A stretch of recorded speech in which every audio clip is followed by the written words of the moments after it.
Okay, I should be back. Can you guys see me? What? Oh, God. Oh, here I am.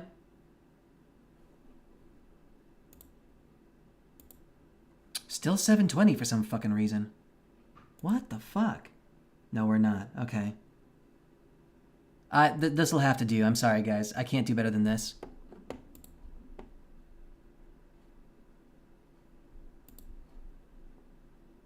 Magnet, be a wabbit. What's this? Oh, I guess YouTube starts a new video. Okay. Hold on.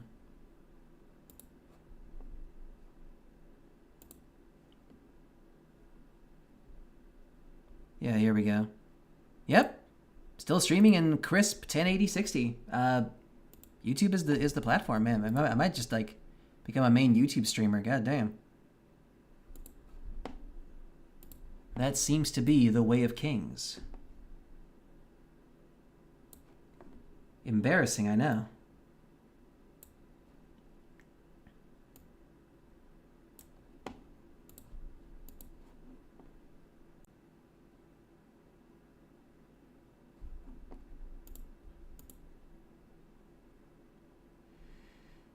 Hey, Maxim Svoboda. Tell me, how did you learn English in Belarus? I didn't live in Belarus for very long. I lived mostly in Latvia and other places too. It is mostly by watching American TV and stuff, and years of practice. There's a video on Twitch that you can watch that talks about my life story. I'm sorry, I literally get asked this question literally every single fucking stream, and it's so annoying to have to repeat the answer every single time. I'm just so beyond it. Stream is lagging? Here on YouTube as well? What the fuck? God damn it! At least if it was like one platform I can understand. Oh, we're back on Twitch at least. Fuck.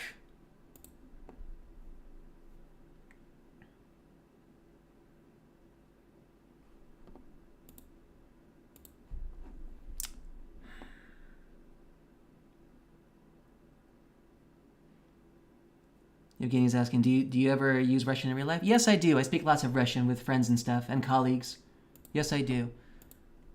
Now stop distracting me. I need to stay mad at the internet. Okay, fuck it, guys. We're just going for it. I don't give a shit anymore. I can't be bothered. I can't, cause like this is gonna keep on going forever otherwise. Sorry. Those questions not as popular as Papa's questions. Still fucking annoying though. Like you're like yeah you're like you're giving me a cupcake with.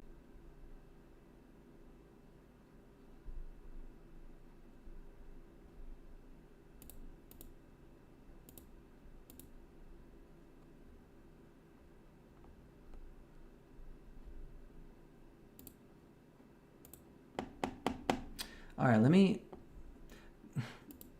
Shit. Trying to figure out, did I change anything? I was messing around with audio stuff before, but I don't think that should change anything. I don't see why it would. Annoying, yeah. Guys, I'm sorry, we might have to just fucking cancel, because like I definitely don't want to stream under these circumstances. This is stupid. It's embarrassingly dumb. It's embarrassingly unprofessional. But I don't know what changed. I literally didn't change anything.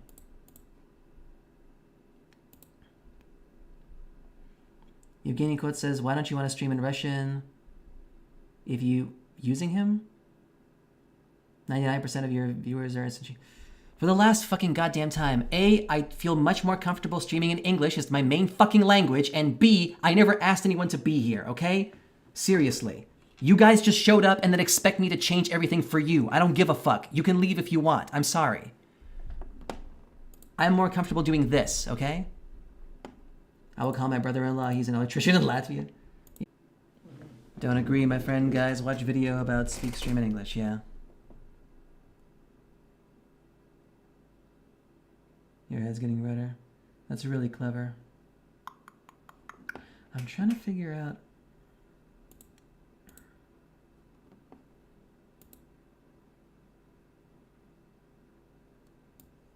Thanks, Strings Bad. Thanks for being on my side. I appreciate it. You're falling on deaf ears, but you know. No, they just want to be catered to because they think they are entitled to my attention. It's okay. What I'm really surprised, okay, what I'm really confused by as well is why it's even. Let me just see this again. Thanks, Strings Bad. Yeah, because here it looks fine. I think we're just gonna go for it, guys. Even if we're gonna get periodically cut out here. Yeah. I think I'm just gonna go for it. Because otherwise, yeah.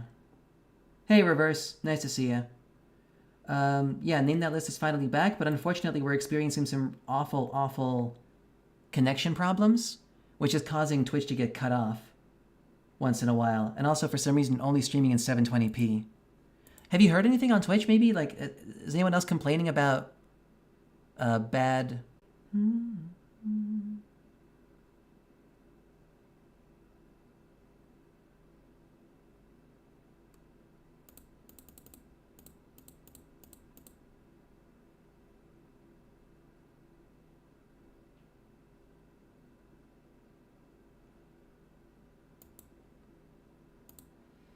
Okay, I've just changed the reconnect delay.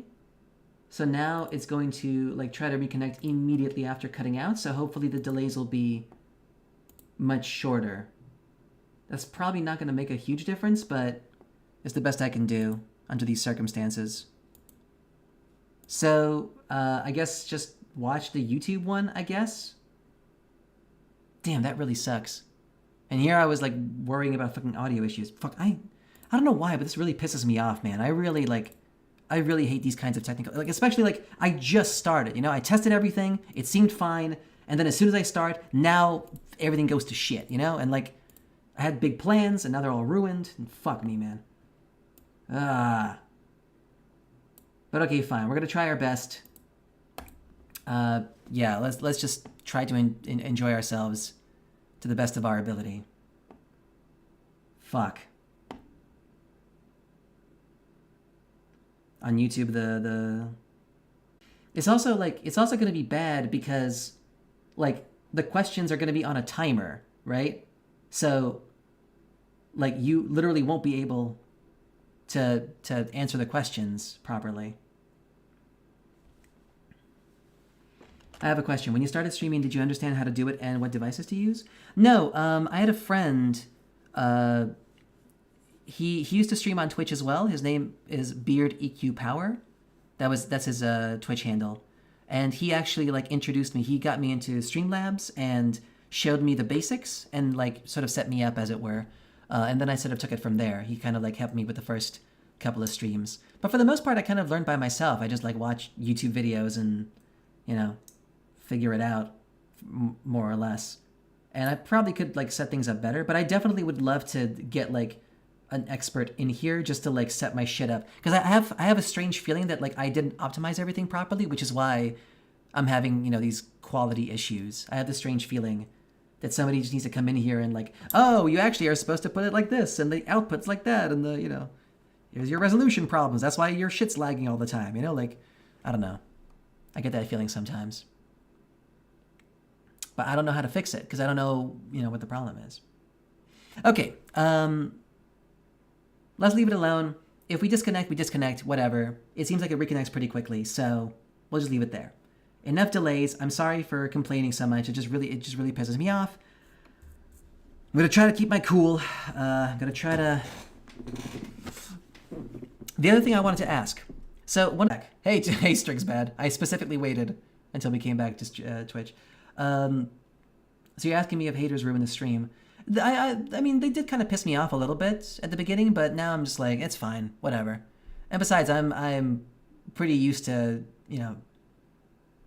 Shit, is this stopping on YouTube as well? Fuck. Maybe it's not worth it then. Dial-up is trolling. Damn, I don't know if I should do it then. Fuck.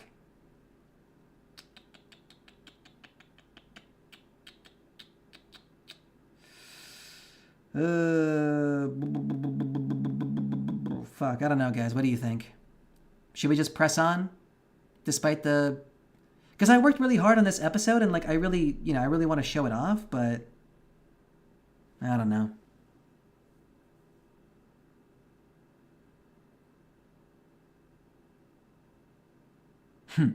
Wow, Magnus. Starting shit. Do it anyway, it's only a second? Alright, fine. We'll jump in. Okay, you know what? Hey, yeah, let's not be quitters, let's be winners. The other thing I wanted to ask as well is, I had this idea that, like, I've noticed, like, one of the things that I don't like about the way that I have the game show set up here is that in order to be able to add audio to the edited videos after the fact, I basically can't play, or would that be cool? Because that would actually make it easier for me as well. Because it would save me the time of having to insert that video, insert that audio into the edit. I would just have to like cut and paste and then I'm basically done. It wouldn't be as pretty, but it would work. Stream is lagging so much. Well, shit, man.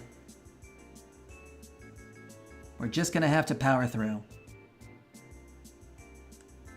Sometimes it freezes on both YouTube and Twitch, kind of annoying.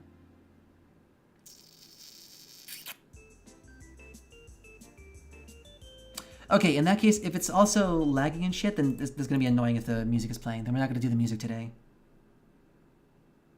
I think you'd better end it personally. Yeah. Yeah, I'm starting to think that as well. Yeah. Earlier today, I was trying to find a way to be able to play music for you guys without having it record on the VOD. And I didn't quite figure it out, so unfortunately that's not going to be an option today either. So yeah, I guess the benefit of, save it for another day. Yeah, I think so as well, yeah. Thanks, Kayla Nazy, thanks for engaging. Okay, then let's do it, and if it works, and if it doesn't, then fuck it. It works so hard, so don't waste it. Yeah, the good news is I am recording separately on Streamlabs, so even with like the bad connection shit, we're gonna have a good... I'm gonna get my wine ready. Oh shit.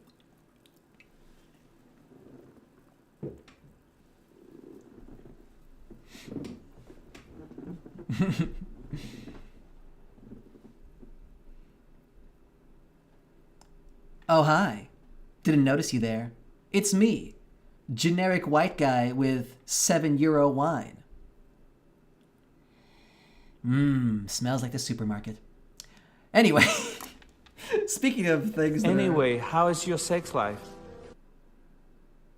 You son of a bitch. You just couldn't resist, could you, AJ?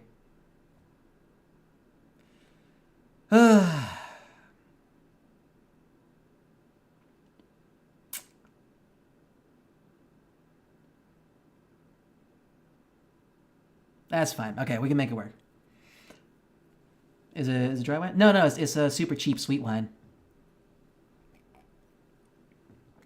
Just the way I like it. Anyway, speaking of things that are overplayed, welcome to today's episode of Name That List!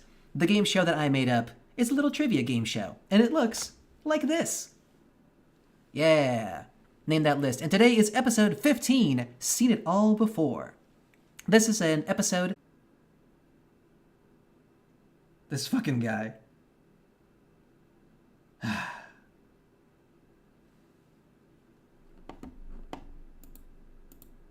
Hi, what happens here? I would love to tell you if people don't stop fucking interrupting me. I would love to tell you. Nothing would make me happier than to tell you. My God. Okay. Let's start from the beginning. And I'm going to turn sound alerts off. Just so that you can't fuck with me. All right. So yes, this is Name That List, the trivia game show that we do once a month, where, by the way, if you compete and you win enough points, you get the ultimate prize, which is a game giveaway, which I'll tell you about a little bit later. But yes, today is episode 15, Seen It All Before. This is the episode all about tropes in popular media, movies, TV, also a little bit of video games as well.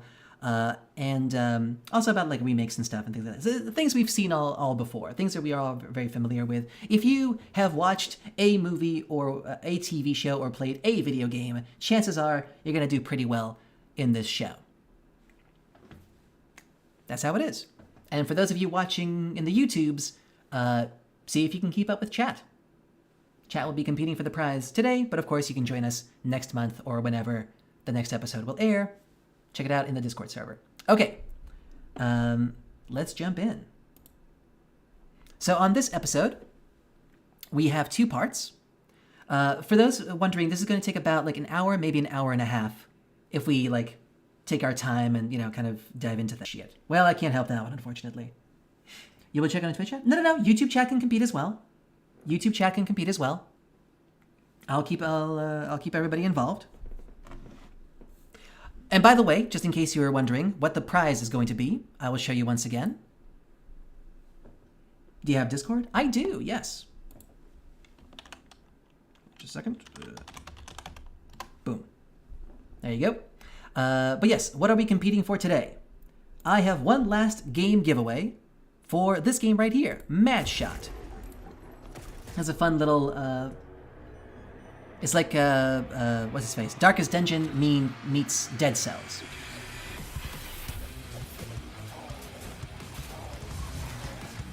Fun little puzzle platformer roguelike. I think it's pretty cool. I'm gonna get it myself at some point. This looks like quite a bit of fun. I've bet the rules before. And so have we. And this could be yours for the low, low price of getting all the answers right. It's just that simple. So yeah, let's jump into it. I'll explain the rules as we go, but the important thing is, you can restream on Discord? Yeah, but like I can only do 720p on Discord unless I get the premium thing, which I don't have that kind of money, so no. Okay, so we have 2 parts for today's episode. Part 1 is a what is this a list of? Tropes as old as time. That's as far as I got. So it's about movie and TV based on type things, like movies that are based on something else. There's 6 questions in total for a grand total of 60 points. It's just that simple. So yeah, let's jump into it. Oh wait, Evgeny Kot says, fine, last question. Okay, don't care. All right, part 1. What is this a list of? Tropes as old as time. There's 10 questions for a grand total of 20 points. Not two. Why am I so many typos? Oh my god. Everything is going wrong today. Okay, I present you a list of 4 characters from books, movies, TV, games, etc. Contestants must guess what trope they have in common. That's the main thing. You have to guess what the trope is that these 4 characters have in common. First contestant to guess correctly earns 2 points. Googling is technically allowed, as in I can't stop you from doing it. And contestants will have 3 minutes to guess, which under these circumstances may kind of be bad, but I guess we'll see. Lawless 3D, thanks for the follow. All right, I'm gonna put sound alerts back on. Trope is cliche? Yeah. Like a thing that happens in movies and TV all the time. Something you've seen 1,000 times before, or just like one that's common enough. So yeah, we're gonna put 3 minutes on the clock. I think that's gonna be enough time. Or should we do 5? Mm-hmm.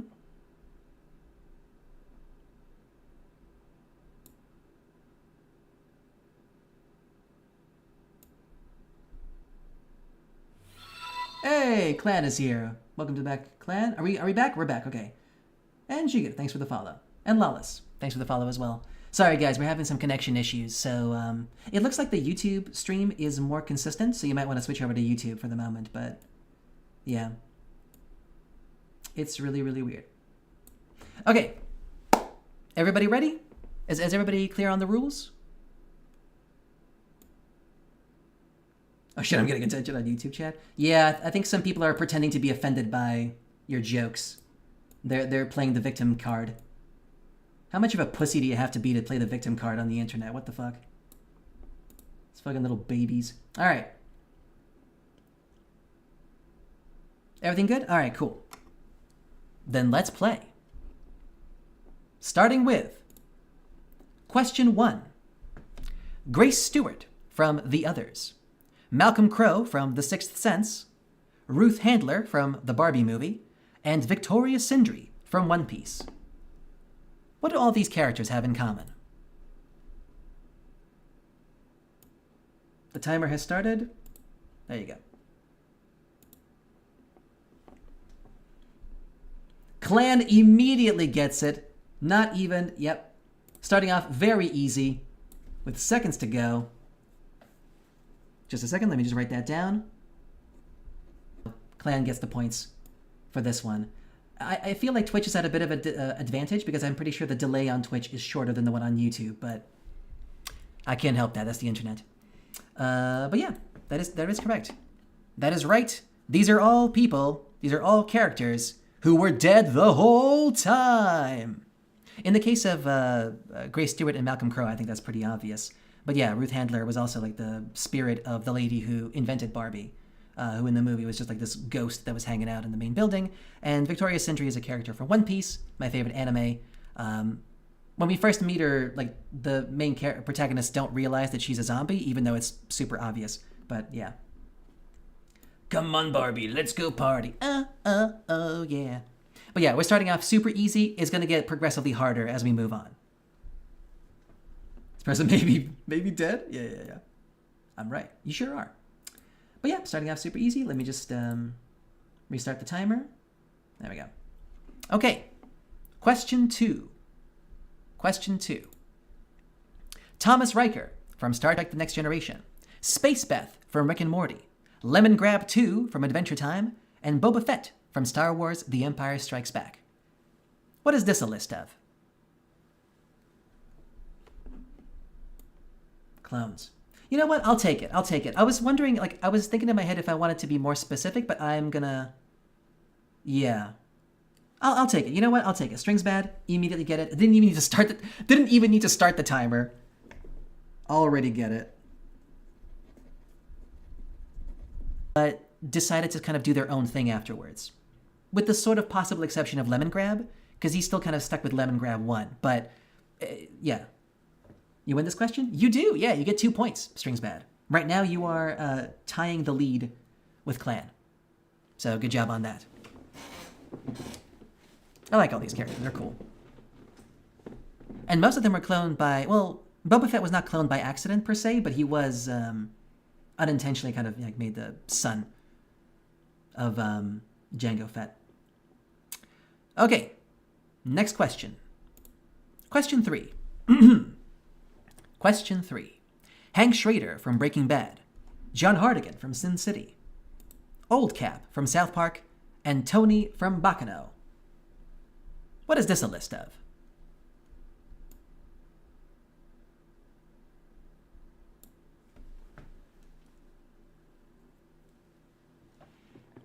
Hey FYVC, welcome to the streets.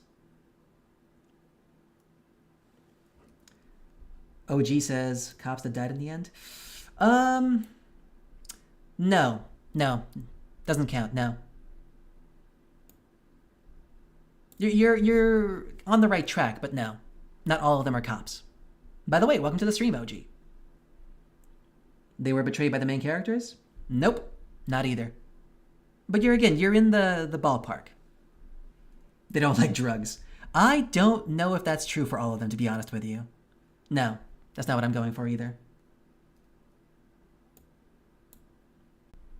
They died for their beliefs? Nope. Not true either. They were almost killed? Nope. I'll give you a clue. They did all definitely die. But it's how they died and under what circumstances.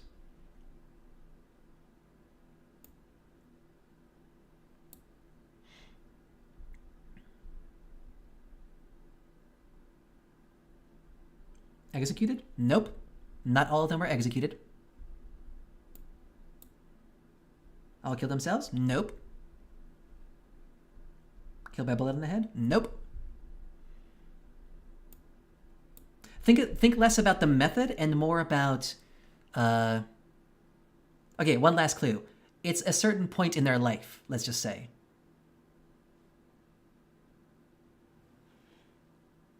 They're all job worths?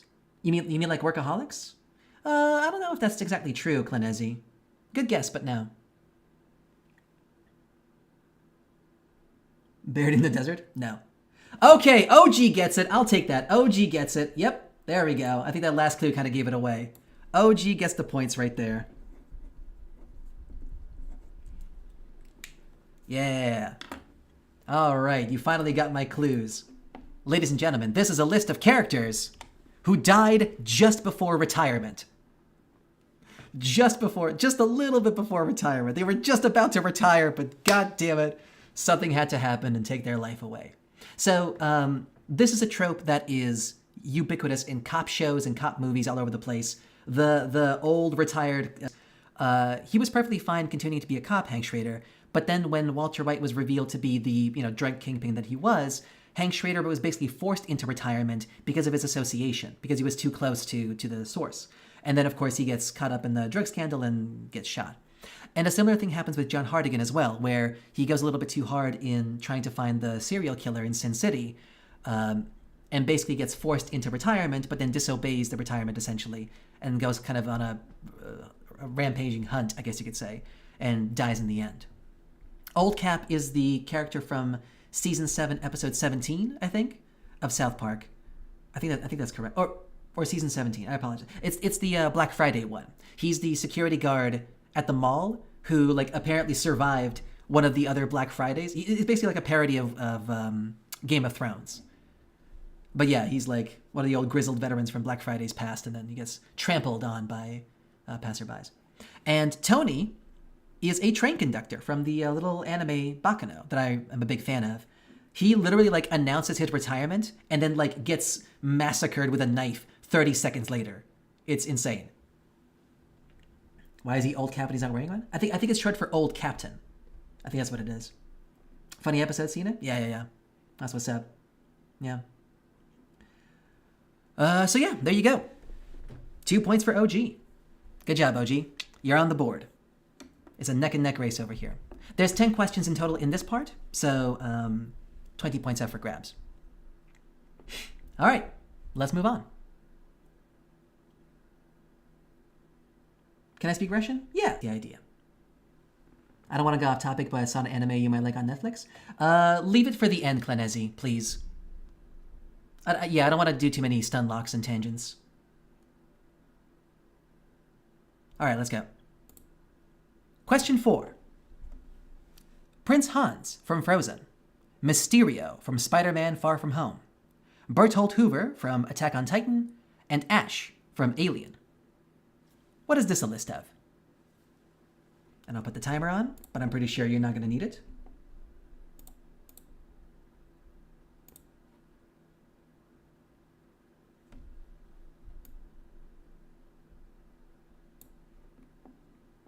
Betrayer's acting like a friend? You know what? I'll take it. I think that's pretty close. Did I just see the main characters? I think Clan got it first. I think I'm gonna, yeah. Clan gets 2 more points. I'll take it. I think that's fair. Easy peasy. Nobody in YouTube check out. Okay, yeah. It's not quite what I was going for, but it's pretty close. Yeah, they're pretty much betrayers of some kind. This is a list of characters who were the bad guy all along.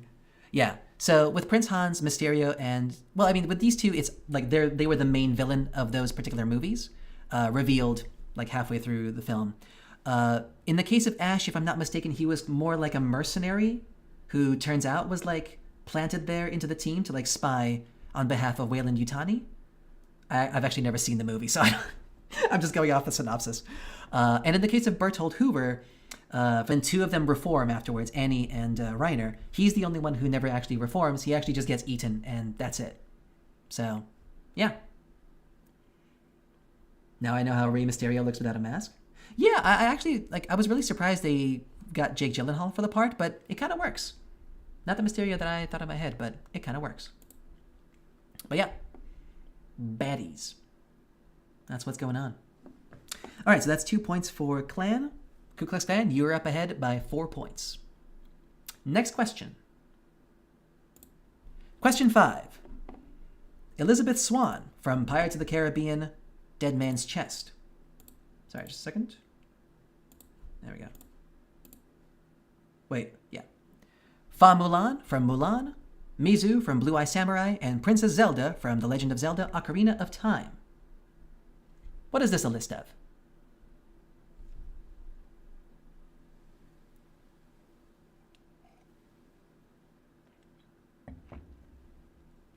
Hey, Mad Monster, welcome to the stream.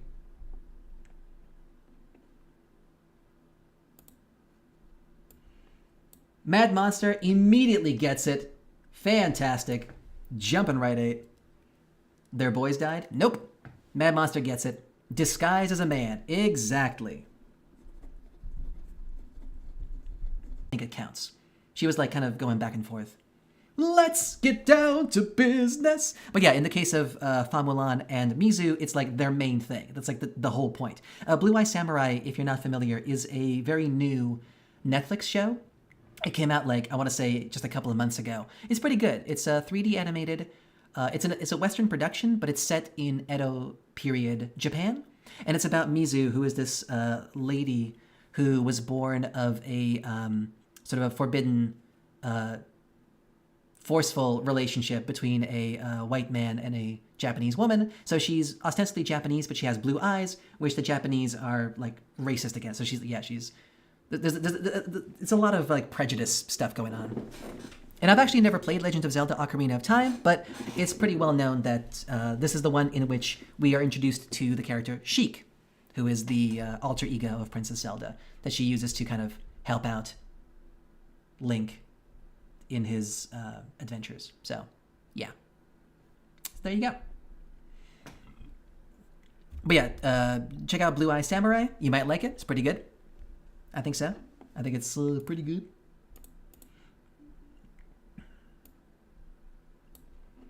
Okay, so that's 2 points for Mad Monster. Let us continue. We all ready? Question 6. The Wicked Witch of the West from The Wizard of Oz. Sir Crocodile from One Piece. Clones of Dipper Pines from Gravity Falls. And Leto Atreides II from God Emperor of Dune. That's a book. Monster immediately getting it again. Wow. Can't get one past you. Yep. Don't even need 3 minutes. Just 1 minute is enough. Yep. They are all, well, I wouldn't say they're afraid of water, but the way that I put it is, these are all characters who are defeated by water. In the case of the Wicked Witch of the West and Clones of Dipper Pines, it's directly. Like, you splash some on them, they immediately burn up and fade away, basically. I know only Dune and the Witch. Well, that's all you need if you've got enough common. Yeah. In the case of Sir Crocodile from One Piece, if you're not familiar with One Piece, there's this thing called devil fruits, and Crocodile ate the fruit that turned him into a sandman. Essentially, his body is just made of sand, and he can control and manipulate and create sand. And so if you try to punch him, he just like morphs into sand sort of instinctively, and you can't get the punch in. But if you spray water on him, he clumps up, and then you can punch through, basically. So it's not necessarily the water itself that kills him, it's more like it puts him in a position to be able to die. So yeah, a little bit tricky there. And in the case of Leto Atreides, again, this is mostly going from the Wikipedia synopsis, but apparently sandworms on Arrakis are kind of like allergic to large amounts of water. They get like overbloated and they throw up and get poisoning. And apparently the poison is very tasty to the, I don't know, they use it for some rituals and stuff.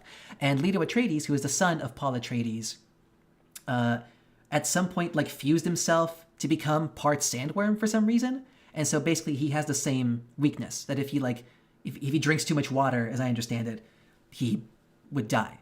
Like, now it's Ku Klux Klan and Mad Monster in the lead with 4 points. It's anyone's game. Got plenty of game to go. Next question. Question 7. Dr. Robert Bruce Banner from The Incredible Hulk. Captain James T. Kirk from Star Trek The Original Series. Fred Kwan from Galaxy Quest. And Rick Sanchez from Rick and Morty. What is this a list of? Stream shares 1,000 times? Yes. We are aware we're having connection issues. Lost their family? Maybe. I don't know about Fred Kwan's situation. 2 personalities? Nope, that's not it for sure. Okay, Magnus, you might be right about the... I just don't know if Fred Kwan lost his family. Like, I know the other 3 did, but I don't know about Fred Kwan. They're scientists? I don't think I would count James T. Kirk as a scientist. I don't think that counts. Also, Fred Kwan definitely wasn't a scientist, so no.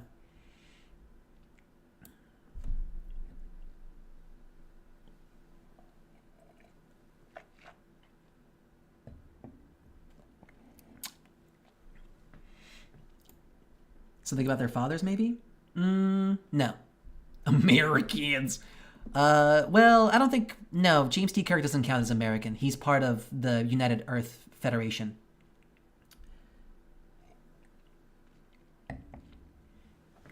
What do these four characters have in common?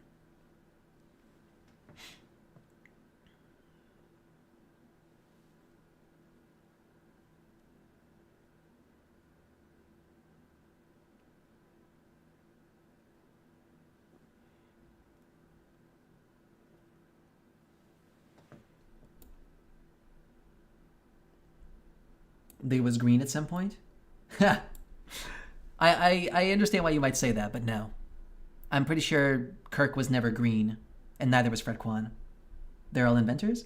I don't think Kirk counts. No. That's only true for two of them. Alternate version. Like an alter ego? No. Definitely not true of Fred Kwan.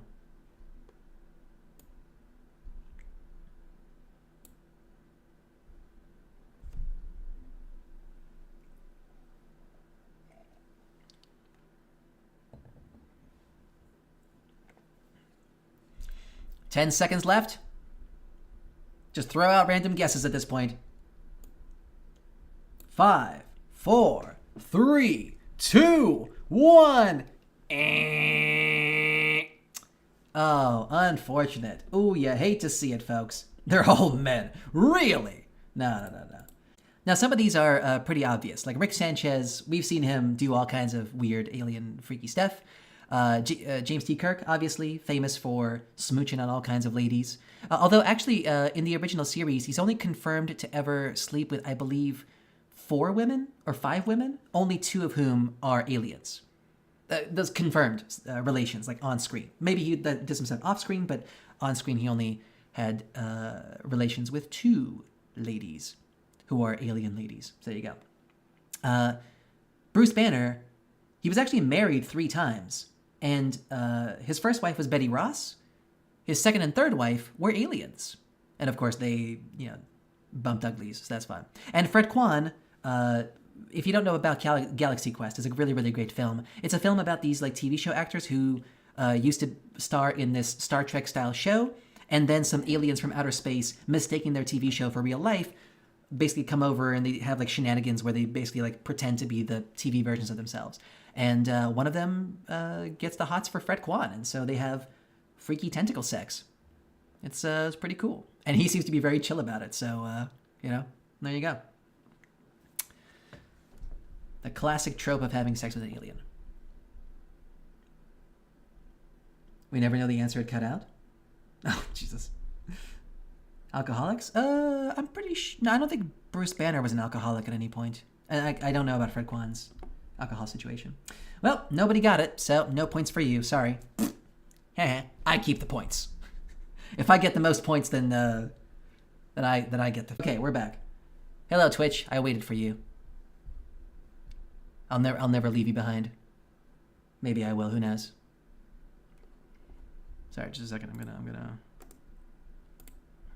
exit Steam real quick. Shut it down. All right. Let us continue. Question 8.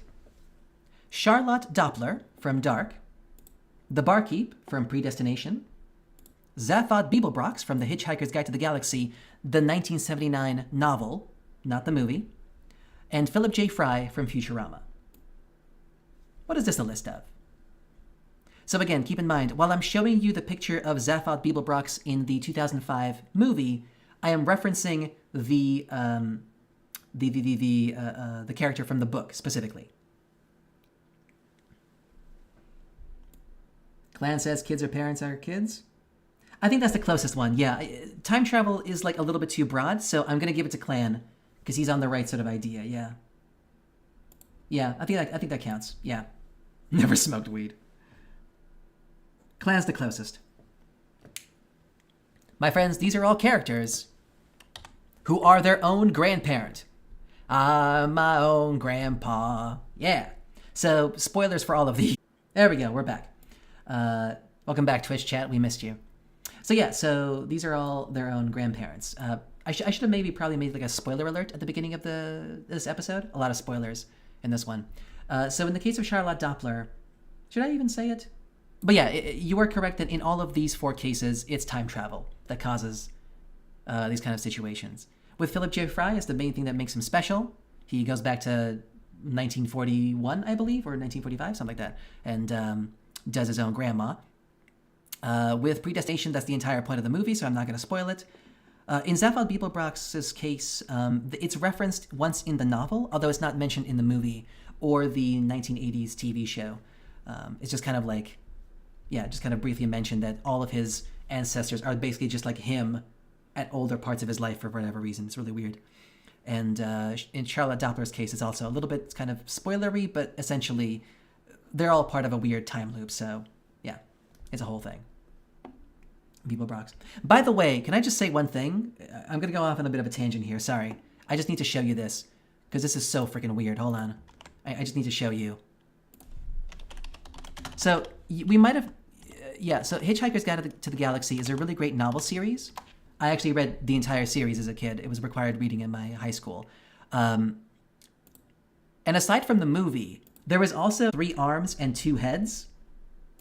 But whereas in the movie, they did the smart thing by having him hide the second head under his chin like this, so it's not like that tough on the CGI.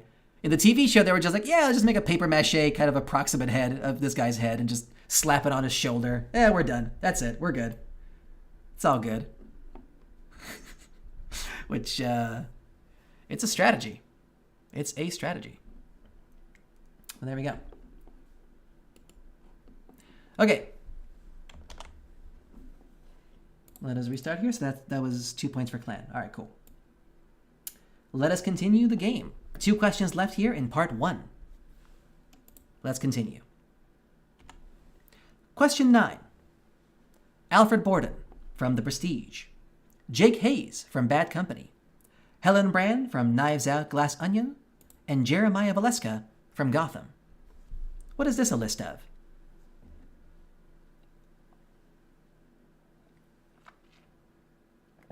Twins? You're going to have to be a bit more specific, clan. I will not accept something so basic. I'm going to need you to be a bit more specific. Secret twins? You know what? I'll take it. You know what? I'm pretty sure that's the closest anyone's going to get. Actually, okay, I'll give the rest of chat a few more seconds. If you can be even more specific than that, you can take the points from clan. I'm making the rules up as I go. We're giving the points to clan.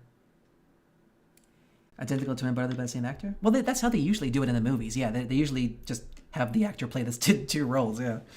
But no. You're just talking about all movies. This is a list of characters who specifically assumed the identity of their dead twin. So, in all 4 of these cases, their other twin died, and they assumed the identity of their dead twin. So again, spoilers, especially for The Prestige and Knives Out. But Alfred Borden, there's a specific magic trick that Alfred Borden was able to do that his rival never understood how he was able to do it. And the reason was because there was actually 2 of them. It was Albert and Frederick, I think? Those are the names? Yeah, which they sort of combined into the alter ego of Alfred. One of them got caught and was executed. The other one basically became the one guy who was left. In the case of Bad Company, Jake Hayes' twin brother, they were estranged when they were children, was a CIA agent. And for a sting operation, he basically had to pose as his CIA dead brother. In the case of Helen Brand, Helen Brand was the one who was the author or whatever, and her sister was a multimillionaire, and she had to sort of pretend to be her to expose whoever killed her. And in the case of Jeremiah Valeska, this is the one where it's a little bit kind of stretching the definition of assume the identity. If you haven't seen Gotham, I think it's a really good show. It doesn't pretend to be Jerome, but it's he takes on the mantle of the Joker that Jerome was obviously supposed to be, but just never got to. So a bit vague, but close enough is what I'm saying. So yeah, there you go. All right. And we got one last one. And this one's just for me.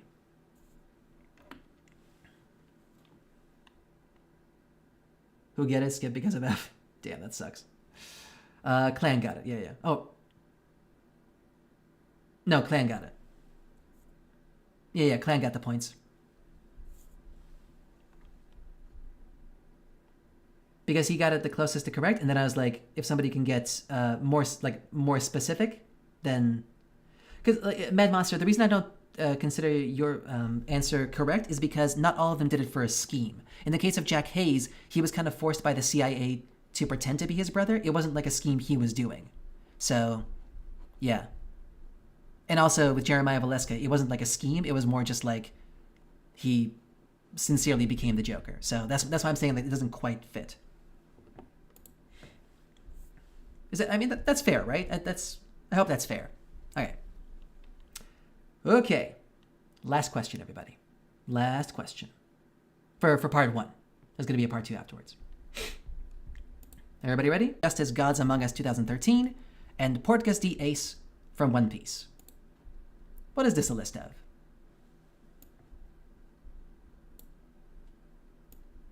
Welcome back, Twitch chat. We're back again. Hole in chest. Damn! Clan! Oh my god, these weren't even difficult at all, were they? Oh man, I thought this was going to be a stumper. I thought I was going to get you. Oh no. Oh buddy. Oh man, I really gotta... See, I was afraid when I was making this, putting this whole list together, I was afraid that it was going to be too obscure. I tried to pick tropes that were like, you know, sort of gettable. Damn, it's too easy. It's too easy.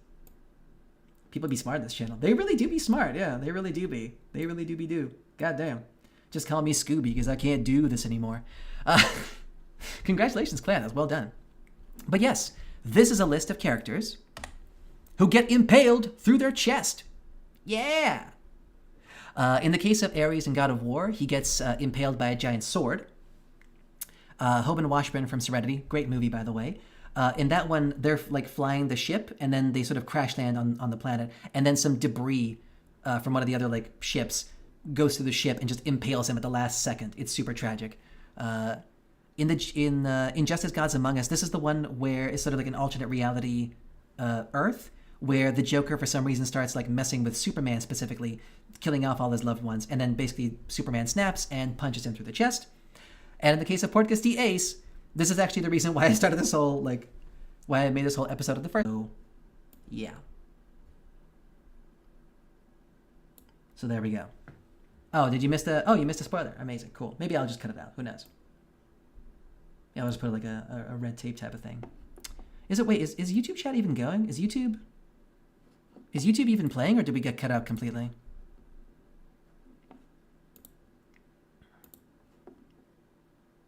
No, it's still going. Just everyone's left, yeah? No one's here? Yeah, it looks like no one's here. Oh well. That's what it is. They got afraid of angry moderator. Yeah, they sure did. Maybe someday we'll actually get an audience that likes me for me. Who knows? I'm on. Oh, hey! Hey! Thanks for sticking around, Glenizzy. I appreciate it. Thank you very much. Okay, well, that's part 1, basically. I'm using YouTube. Maybe YouTube is using you. So that's part 1, and we have Ku Klux Klan in the lead with 10 points, Mad Monster right behind with 4 points, and OG and Strings Bad with 2 points each. So that's where we're at. Let me just write those points down. We're all being used, yeah.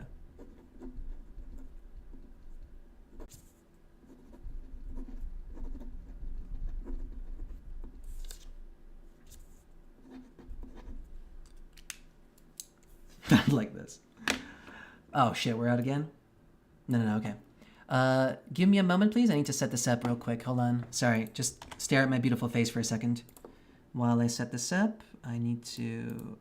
there we go. Gotta open up a thing real quick.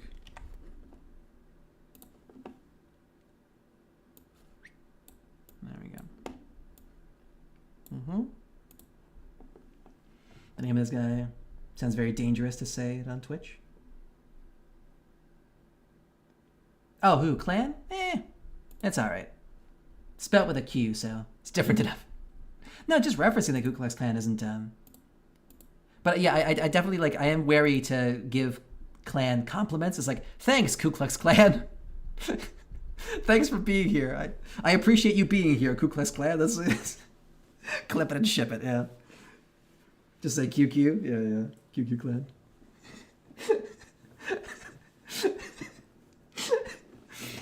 This stream would not be possible without the support of Ku Klux Klan.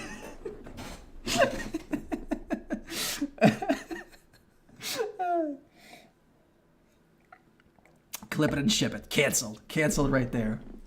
Oh my god. All right. Clip chip me to death. Okay, making sure everything is set up here. I have like a million tabs. This is super annoying. I went on instead of Twitch because I thought it might be better. Probs the same. Experimental, which I know given all of our other technical problems is kind of a dumb thing to do, but you know, I live life dangerously. Okay. Part 2. You make the list. No original ideas. So this is a section all about remakes and movies that are based on something else, like movies based on a book, movies based on a TV show, etc., etc. So I'm going to present you the top 10 highest grossing movies that are based on a different thing. So not a movie. Contestants must guess the name of the movie in each spot. The first contestant to guess each spot correctly earns 1 point per spot, and we'll have a total of 5 minutes to guess all of them. So the way it's going to work is you guys just throw out the names of movies that you think are on the top 10 highest grossing list. And then at the end, if either until we like guess all of them or until 5 minutes are up, we keep guessing. And then at the end of that, I'm just going to tally up the points based on who guessed what. And we're just going to add those up, and that'll be that. And you're just going to have to trust me that I got it right. Does that make sense?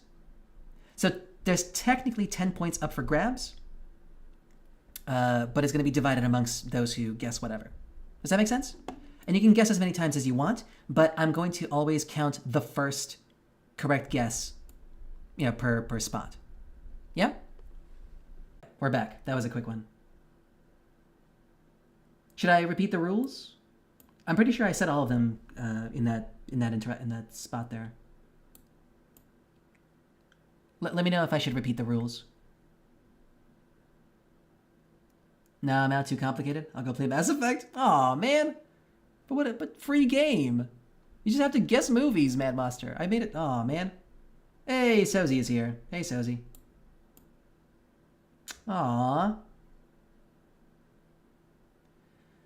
Honestly, I don't blame you with all the connection problems and all that. I won the last one, so I'm okay. That's true. That is true. Retired champion. Fair enough. All right, well, enjoy your game then, Mad Monster. Thanks for stopping. Thanks for sticking by. Thanks for taking away 4 of the points. Okay, I'm guessing the rules are all clear. Let's just jump into it then. Let's just jump in. I think it'll make a lot more sense once we actually do it. So, we're going to start out with question 1. The top 10 movies based on a book. So again, top 10 based on gross sales, if that makes sense. So, biggest in terms of sales. Hobbit. Just a second. Can you be more specific, Magnus? Because there's different titles. Which Hobbit one specifically? Clan says it. It is not on the list. It is not on the list. No. Gone with the Wind? Nope. American Psycho is not on the list. Avatar is not on the list because it's not based on a book. Okay, Unexpected Journey. Very nice. Unexpected Journey is number 8. Limitless. Ooh, that was based on a book, wasn't it? Not on the list. Not big enough. Lord of the Rings, Return of the King. Return of the King is number 4. Return of the King is number 4. Good job. Clanezi, you'll have to be more specific than that.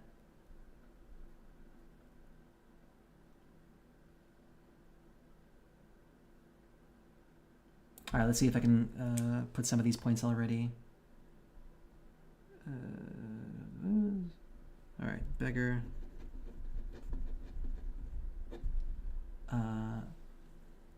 Maze Runner? Nope. Fight Club? Nope. Fight Club is not on the list either. Nope. You got 3 minutes left.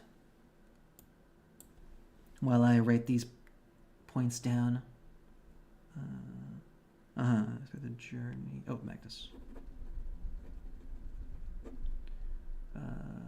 Titanic. Ooh, that's a good one. That's a good one, but nope.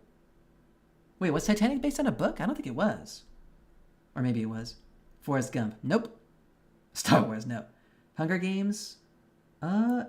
It's funny. Yeah, no, Hunger Games is not on the list, actually. It's not in the top 10. Green Mile. No. Not Green Mile either. Shawshank Redemption. No.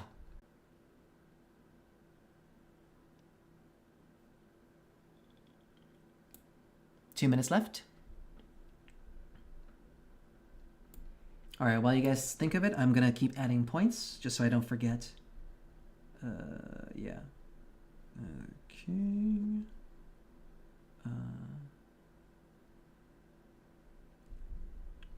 World. James Bond. Skyfall. There you go, Clanezi. You got it. Skyfall is number 5. There you go.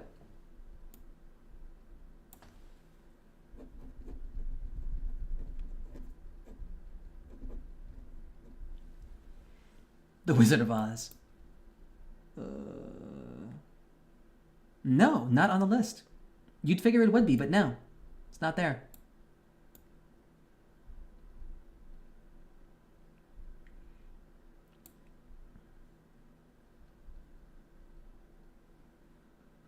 Alice in Wonderland. Ooh, great guess. That's number 7. This is the 2010 one with Johnny Depp.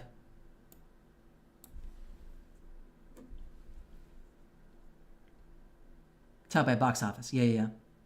Devil Wears Prada? Ooh, good guess, but no. Indiana Jones. No, actually, there's not a single Indiana Jones movie in the entire list, which I actually find a little surprising.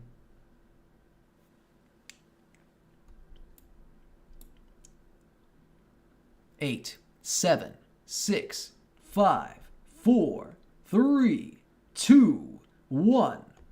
Ooh, Destitute Beggar. Does that count? Yeah, I'm going to count it. You got there right at the end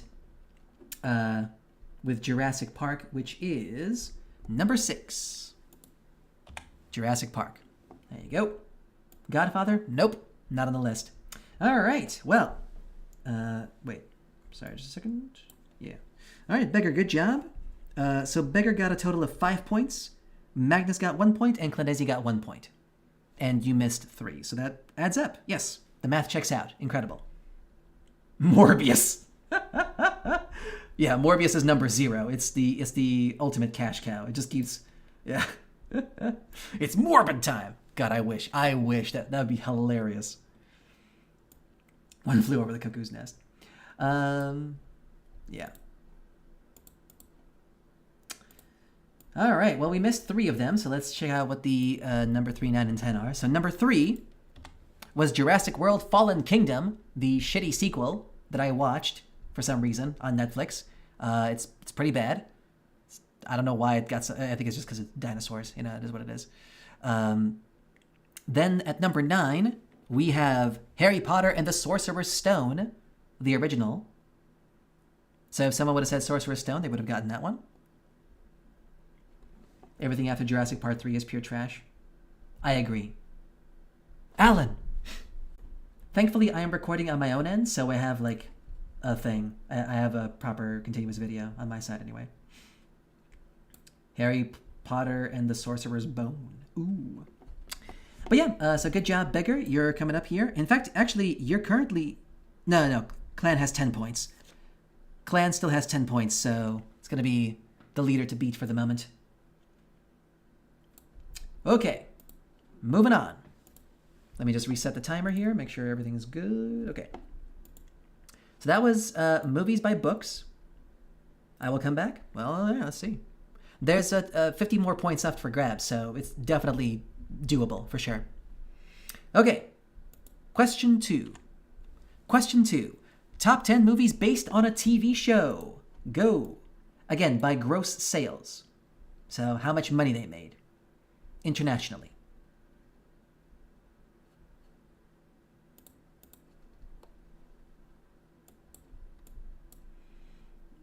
Let's see here. Yep, there we go. All right, so we got Friends. Well, Friends is the TV show. They never made a movie.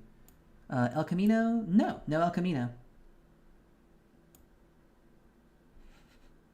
You guys are going to be really angry at this one. This is going to piss you guys off, I have a feeling. Mission Impossible with Tom Cruise? No. Not on the list. Not in the top 10. 21 Jump Street? No, but good guess. Wait, was that a TV show? Was it? I actually don't know about that. But no. Clan, you were like in the ballpark with Mission Impossible. I just need you to be more specific than that. Pokemon. Ooh, good guess, but no. That's a really good guess. Star Trek? No. Not a single Star Trek.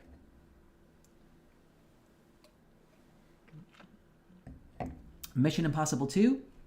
Mission Impossible 2 is number 10 on the list. So Clan gets a point there. Addams Family? Ooh, I wish, but no.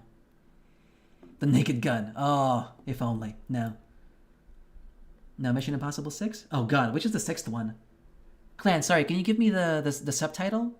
Because I only have like the names of this. I don't know which one's the sixth one. Sorry. Alright, so Beggar's got Fallout. Yep, Fallout is number 4. Mission Impossible Fallout. I don't know which one that is.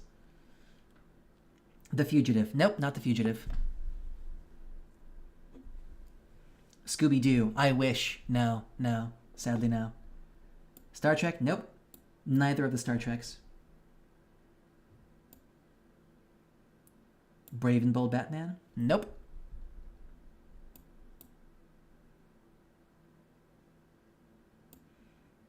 I'm gonna give you a bit of a clue. There's more than one Mission Impossible movie. I mean, we've already seen 2 of them.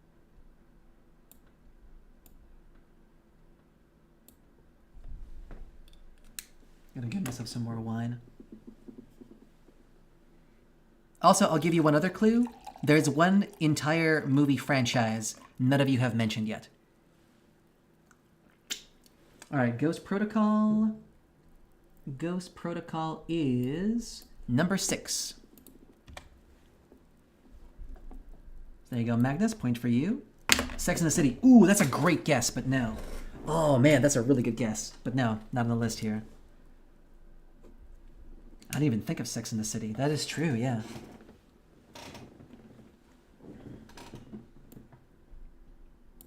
But no, there is no sex in the city. Not anymore, not after COVID. Everyone's too busy sitting at home. 1 minute left, guys. 1 minute left. No Addams Family, no. X-Files? Ooh, no X-Files.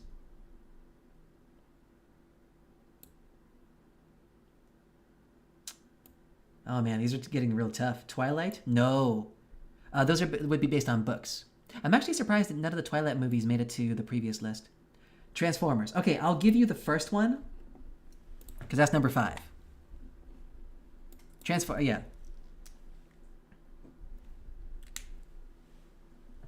Now try to come up with more Transformers titles. It just. By the way, welcome to the stream, Kubus. I'm gonna have you over here, I guess.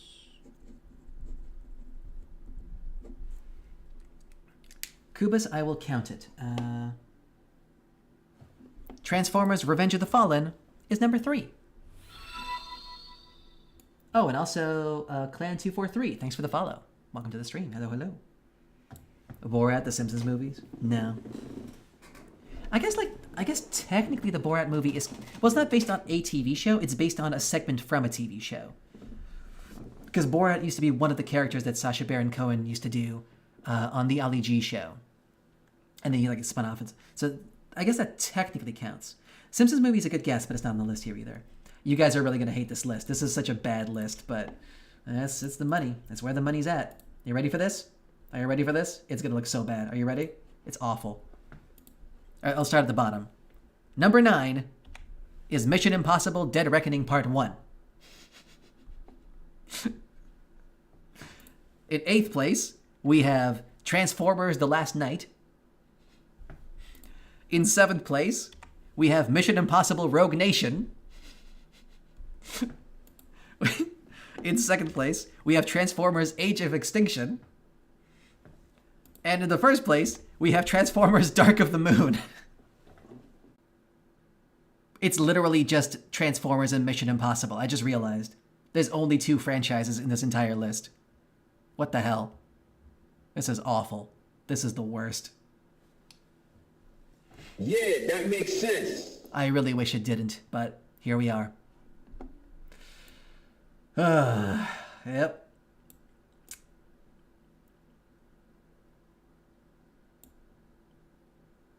Goddamn, Sam, why you send a claim to me? What? What? A claim? What? I don't know what you're talking about. I don't know what you're talking about, Willis. But yeah, so I think so Beggar got 2 points off that one. I think Magnus also got 2.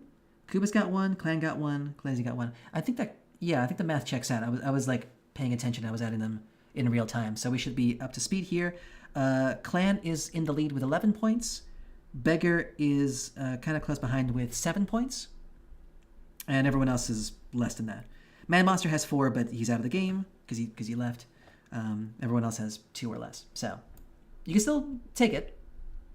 We still got 4 questions left. Awakey is here. Hey, Awakey. Welcome to the stream. Let's continue with question 3. Top 10 movies based on a comic book. This one should be easy. Let's go. Comic buku.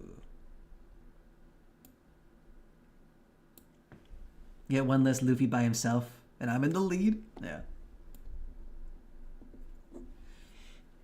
Next up, Batman. Not a single Batman movie on the list here, actually, no. Beggar, I can't accept Spider-Man. You'll have to be more specific than that, please. All right, you did claim Endgame. Endgame is the first on the list. With a whole 2.78 billion. What the hell, man? Let's see. Okay, so No Way Home. No Way Home is number 3. Good job, goddamn. When a person is One Piece and Mix Wars Luffy with Luffy. Age of Ultron. Age of Ultron's number 5. There you go. Age of Ultron is number 5. All right, Into the Spider-Verse is... Wait. Into the Spider-Verse is not on the list? Wait, how is Into the Spider-Verse not on the... What the hell? It's not on the list of the top 10. What the fuck? Okay. Weird. Black Panther, maybe? Black Panther is correct. Yeah, Black Panther is number 6. All right, Black Panthers. That's so... Goddamn takes that one because you did answer first. Suicide Squad is not on the list here. Okay, so Far From Home. Spider-Man Far From Home is number 10. So Beggar, you get that point. Yep. Man of Steel or Aquaman? I'll take Aquaman. Aquaman is number 9th. Hey, you got the full list, everybody. There you go. That's how you do it. That's how it's done. So, goddamn, is that one? Boop. There we go. Good job, guys. I figured this would be the easy one, yeah. Captain America, Cold War? You meant Civil War. That was already guessed by Beggar, I believe. So yeah, it's mostly Beggar and Goddamn who got the points there, but Goddamn is QQQ. Oh! Oh, I see. Okay. So I'll combine your points. Understood. In that case, Clan, you are, QQQ, you are in the lead with 16 points. I'm sorry, I'm going to go as the stream's crashing way too much. Yeah, sorry, Clanezi. I completely understand. Yeah, I apologize. I don't know why it's crashing so much. Hopefully, it's just a today thing. I really hope so. Look, I've only ever seen one Marvel. Damn. You're lucky. Got scammed by the Spider-Verse. Yeah, it's weird. I swear I thought this Into the Spider-Verse was here, but apparently... Well, it might be like, top 12 or top 13. It might just be like under the top 10 list. Yeah. It's very embarrassing. It's very, very embarrassing. Alright, we're back? I think we're back. Okay, let's make the most of it then. Okay, let us continue with question 4. Top 10 movies based on a game. Now, just to be clear, not just a video game. Just keep that in mind, yeah? Just a game of any kind. Uncharted. Uncharted is number 6. Boop. Yep. Resident Evil. You know what? I'll take it. There's one particular one. It's Resident Evil, the final chapter. And I'll take that. Sure. It's the only Resident Evil on here, so that counts, yeah. So Magnus gets a point. Let's see. Angry Birds Movie 2. No. Sorry, Kubus. Angry Birds 2 is not on the list. Warcraft? Yep, Warcraft is number 2. Boop. So that's Beggar that gets one? Yep. Good job. Mortal Kombat is not on the list. No Mortal Kombat. Super Mario Bros. is number 1. Yeah. The Super Mario Bros. Movie, which I haven't seen yet, but I heard it's mid. Where's that? Super Mario. That's good. Okay. Sonic the Hedgehog. You know what? I'm not going to count. Look up in the chat. Wait, did I miss one? No. No, I'm keeping track. I'm keeping track. Wreck-It Ralph. No, it's not here. Detective Pikachu. No, not here either. Max Payne. No. Silent Hill. No. Five Nights at Freddy's. No. Need for Speed. No. Counter-Strike. No. Uncharted has already been said. Dota anime by Netflix. No. Well, it's not a movie. It's a TV show. These are all movies. Lara Croft Tomb Raider. Oh, I'm so sorry. I'm so sorry. Detective Pikachu is number 3. I beg your pardon. So Magnus gets another point. Detective Pikachu is right here. I apologize. Toy Story is based on toys, not games. Street Fighter. No Street Fighter. Okay, for the sake of brevity, I'm going to count the Sonic the Hedgehog. So I'm going to give it to a Wakey.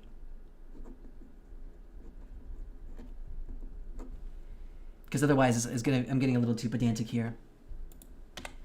Technically, it's the second one. The second one made it in the top 10, but yeah. Yeah. Rampage. Rampage is number 4. Good job, Destitute Beggar. Very nicely done. Gran Turismo? No. Wait, did they make a movie of Gran Turismo? I must have missed that. Doom is not there, no. Prince of Persia, Sands of Time. Yes, that's number 8 on the list. Good job.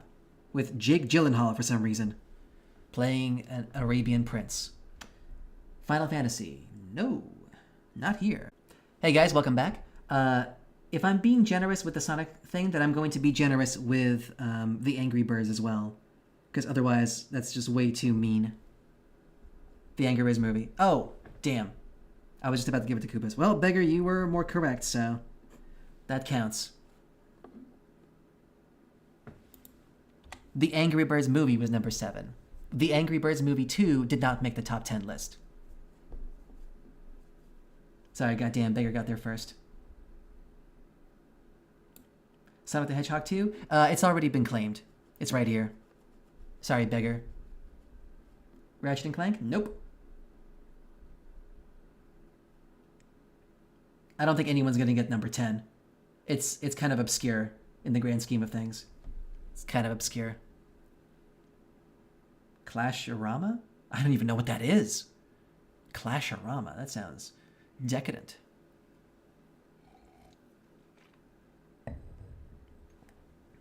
Gran Turismo? Nope. Just Dance? What would a Just Dance movie look like, even? Would it just be like a generic dance movie? Like Step Up? Just Dance. Someone should make like a Dance Dance Revolution movie. That would be hilarious. Borderlands? No, not Borderlands. All right, guys, time's up. Yeah, I don't think anyone was going to get this one. I did mention at the beginning, not just video games. But yeah, good job otherwise. Everybody kind of cleaned up here. Monster Hunter, I wish. Actually, no, the Monster Hunter movie was bad. From what I remember. Yeah, it was really dumb. Damn, the crashes are quite frequent. Yeah, I'm really sorry, Awakey. I don't know what's happening today. Yeah, I do apologize. That's really awful. I wish it weren't so, but it is. Sorry. Okay. I was keeping track of the points here, so I'm pretty sure I'm right. I got 2, I think. Yeah, you got 2. Yeah. So you're at 4 points in total. Right now, we still have Goddamn in the lead with 11 plus... Oh, God. So QQQ has 17 points, and Beggar has 15 points. So Beggar, you're neck and neck over here. They're the 2 main leaders. And everyone else has like little sprinklings of points. QQQ. QQQ. That's right. Ku Klux Klan is in the lead. Ku Klux Klan will be victorious. No, God damn it. Why am I setting myself up for failure? It's awful. Clip it and ship it. All right. I got 1? Yes, you got 1. Yeah. You got 1 point. 1 special point just for you. All right. Let's move on. 2 questions left. And we're back. What do you mean by someone claimed me? What does that mean? I have no idea. Anyway, let us continue. Question 5. Top 10 movies based on a toy.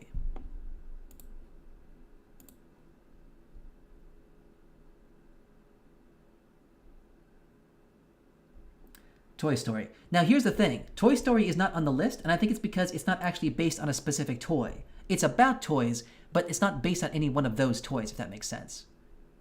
So there's no Toy Story on the list. Think of something else. Alright, so Goddamn has Barbie. Barbie is, of course, number 1, as it should be. Ted. Ooh. Well, Ted's not really a toy. I mean, like, Ted is a toy in the diegetics of the film, but it's not based on an existing franchise of a toy. Lego Batman movie is number 6. Lego Batman movie. There you go. That's Magnus. Boop. The Lego movie is number 2. Good job, Awakey. Transformers is not on the list, actually. Yeah.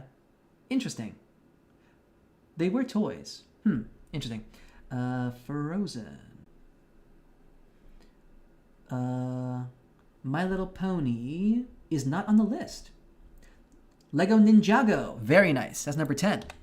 And the first one who get it was Kubus. So Kubus gets the point. Jumanji, Welcome to the Jungle is not on the list. Trolls is number 5. Trolls is number 5, which gives it to Beggar. Boop. Minions. Minions is not here because it's not based on a toy. Huggy Wuggy? What? I have no idea what that is. Bumblebee is number 3. Yeah, nicely done. Awakey with number 3. Angry Birds movie? Nope. It's based on a game, not a toy. Brick Mansions. I don't even know what that is. Small Soldiers. Ooh, that's a good movie, but no. Because the Small Soldiers toys are not real toys in our world. They're just like, yeah, they were made for the movie. Transformers 3. No Transformers on this list. Dungeons and Dragons Undermouth Thieves. That's a game, not a toy, but I like where your head's at. Masters of the Universe? No He-Man here. No He-Man. Cabbage Patch Kids? Nope. You missed Max Steel? Oh, Max Steel is not on the list. Kid Kittredge? And Pixels. Oh my god, please, God, no. Buzz Lightyear? Nope. That probably wouldn't count because, again, there's not, like... I'm sure there have been Buzz Lightyear toys made, but it wasn't like the toy came first, if that makes sense. Monsters vs. Aliens? No. We only got 2 left. Number 4 and number 7. Battleship Potemkin. I wish. I swear, if Battleship is also here, I'm leaving. No. It's not a toy. It's a game. Bionicle? No, but good guess. Yeah, Bionicle is a weird franchise, isn't it? It's its own. Yeah, it's such a weird like little offshoot of Lego. Tin Toy? Nope. Masters of the Universe? Nope. Hot Wheels? Nope. Bakugan? Nope.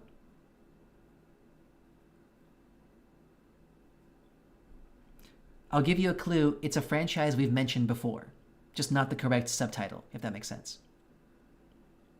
Mars Attacks? Nope. Not Monster High either, no.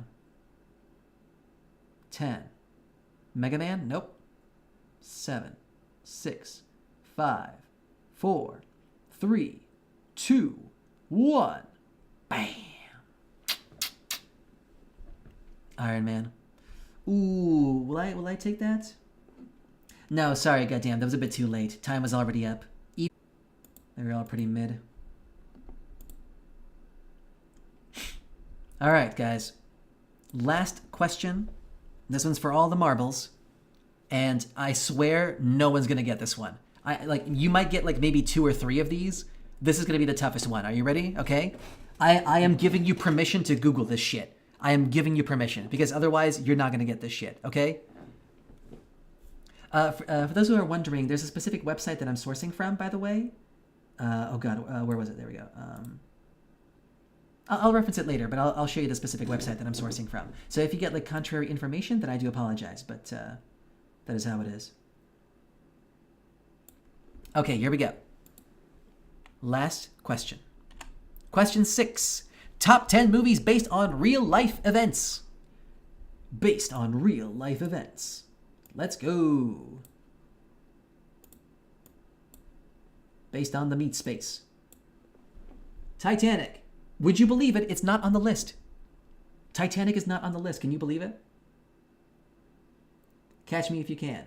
Ooh, that's a great movie, but it's not on the list either. Schindler's List. Nope. They really should be, but no. The Pianist. Nope.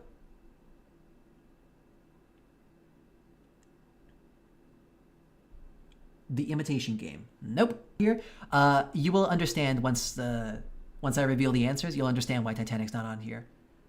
It's pretty weird. Wolf of Wall Street. Nope. All really good contenders, and I'm sure they're like in the top 20 or top 30, but not in the top 10. For, in my opinion, kind of a really dumb reason. But to be fair, it's all about the numbers. Pearl Harbor is number 6. Number 6 is Pearl Harbor. Good job. Green Mile. Neither 8 Mile nor Green Mile is here. American Hustle. Nope. 300. Oh man, I wish. Nope.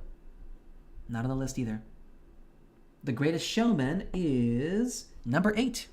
The Greatest Showman is number 8. So there we go. Destitute Beggar gets one. There you go. You're on the board. Everest. Nope. Not on the list. Mississippi on Fire. Ooh, I've never even heard of that one. No. Bonnie and Clyde. Nope. Green Book. Nope. You're gonna hate this list, guys. You're gonna hate this list. I just know it. The Aviator. Ooh, that's a good film, but no. The Pursuit of Happiness. Is that based on real life? Is it? I mean, it's realistic in the sense that it takes place in this normal city, but... Coach Carter. That's a great film, but no. Goodfellas? Nope. JFK. That's a... Wait, was that a movie? Or do you mean The Crown? Which was the BBC TV show, I believe. Was it BBC? I think it was funded by the BBC, right? Pocahontas. There you go. Pocahontas, can you believe it, is number 10 on the list. What could possibly be that much more? Oppenheimer. Could you believe it? Oppenheimer is not on the list. You'd figure with all the market hype. But there's 10 films that made more money than Oppenheimer, apparently. Dunkirk. No, not Dunkirk either. I think you guys can get like maybe one more of these. Oh, timer went for a second. Cleopatra, nope.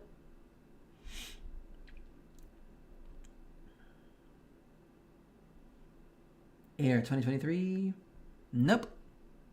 Apollo 13, not on the list either. These are all great films, definitely deserving to be in the top 10, but not based on gross sales, I'm afraid. Yeah, you might guess like maybe one more of these, but then the rest is, yeah, just a complete, yeah. The Social Network, nice film, but no. Butch Cassidy and the Sundance Kid, nope. Miracle, nope. Terminal, no. American Sniper, no. Oh God. Remember that scene where he was holding what was clearly like a little plastic baby? That was amazing. The Revenant, no. That's potential sales, unfortunately. Or has it come out? Has it come out? I don't think it has, right? But no. All right, guys. You're going to hate this list. You're going to hate it, all right?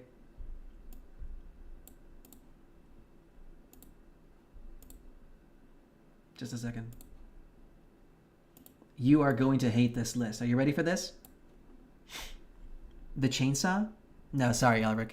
Time's up. All right, number 9 is the last one you could have possibly guessed, which is Once Upon a Time in Hollywood. Awful film. I hated it so much. It was such a waste of time. Ugh. All right, and here's where it gets a little nuts. Number 7 is The Captain, 2019.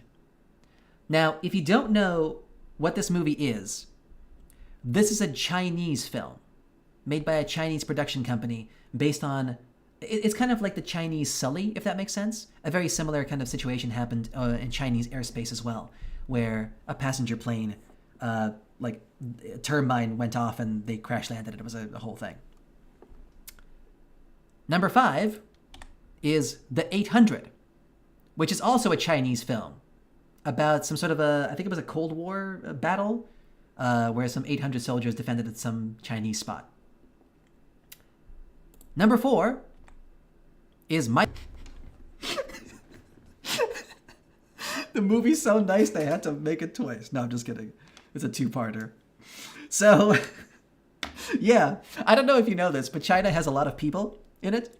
And so because of that reason, especially in the past 10 or 20 years, the Chinese film market has really ballooned to the point of kind of eclipsing anything Hollywood can produce, which is, of course, why Hollywood has to cater to Chinese audiences so much when they make mega franchises.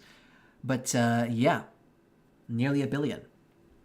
So let's, if you're curious what these films look like, let me show you real quick. So let's see here. So first one, let's do The Captain 2019. Let's go to YouTube. I'll show you what these look like.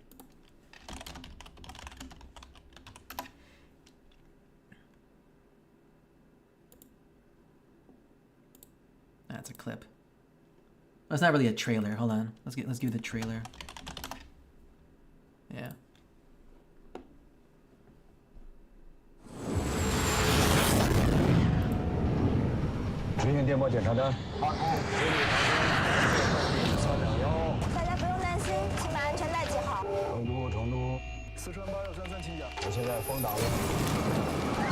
So like literally.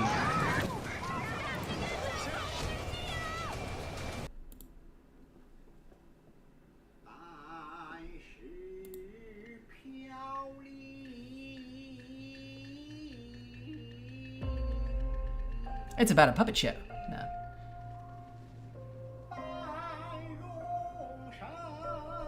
I always forget how much overt propaganda Chinese films just kind of shove in there.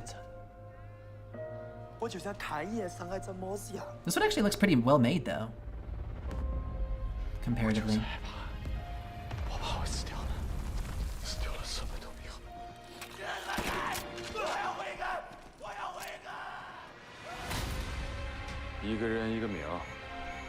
This actually doesn't look too bad, honestly. It actually looks quite sick. Gotta check it out. Anyway, you get the point. I'm just gonna show you the Battle of Lake Changjing, and then we're gonna finish up here.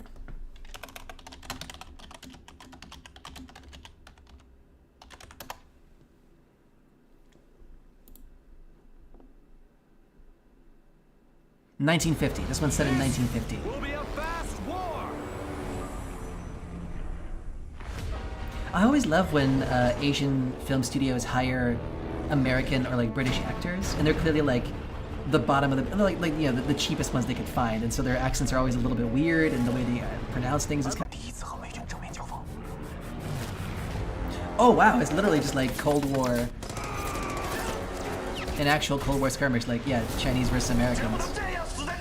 I'm guessing this is in Korea, if it's 1950, right? Because that Changjing Lake region, bloody battle between the United States and China.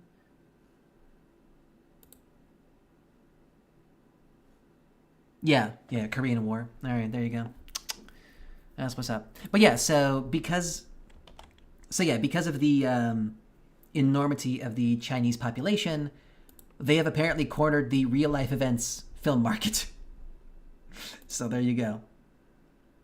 Which kind of makes sense. I mean, it seems to be a broad trend with any kind of like semi-fascist kind of countries. They tend to venerate the past, and that's where most of the historical films usually are. Russia was very similar, and still is to this day, that like most of their film and TV productions are either like based on real life events or recreations of the glory eras that they think of in history. So a lot of like World War II stuff, some Cold War stuff as well. Yeah.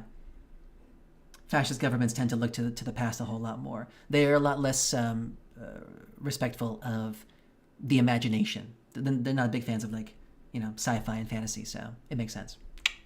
So there you go. That's what's up. And that's it. That's my show. Thank you very much for watching. Thank you so much for being a part of this. I hope you learned something today.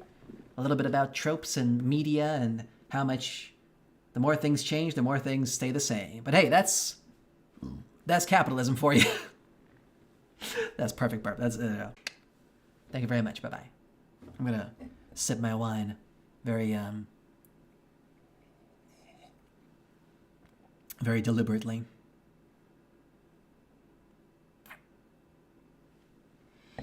All right, there's the outro. Perfect timing. Excellent timing. Very nice, Magnus. Thank you very much. We did it. We endured all of the horrible... God, if the connection like clears up now, specifically when I stop the game show, I'm gonna be so fucking pissed. I actually wanted to crash one more time just to like, fuck me, man. If it's actually like, it seems very stable now. Anyway, I'm gonna stop recording. Should I have a, maybe I should announce the winner of the prize.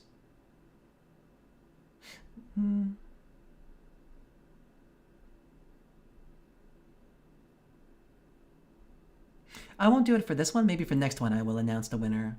Yeah, maybe I should. I don't know. I'm telling you, it's the freaking cybernetic attack by memers. Yeah, probably. Maybe. It's time to announce the winner. Well, I think it's actually kind of close over here. So there's only 2 proper contenders. Let me count up the points here. So I will laugh if it cuts off when you got to say the name. You know what? I'm going to record. I'm going to add this just in case I want to add it for the YouTube. Because why not? All right, we're going to tally up the points here. Well, it's a pretty clear winner with a total of 24 points. Our winner today is QQQ. Or Q Klux Klan. Is that close enough? Congratulations, QQQ. You are the winner. And your prize is a game key for the wonderful game Mad Shot. So there you go. Free game key. I will pass it along right now. Hold on. Let me just... I win! Well, actually, no. QQQ wins. But yes, this... You got the right spirit. You're a little confused, but you got the spirit of things. All right, goddamn, I'm going to find you. I'm going to whisper you, and I'm going to give you the thing. It was kind of crazy. Let's see here. So you are, goddamn 1, 2, 3. Wait, very specific spelling. with 3 N's. Goddamn. 1, 2, 3.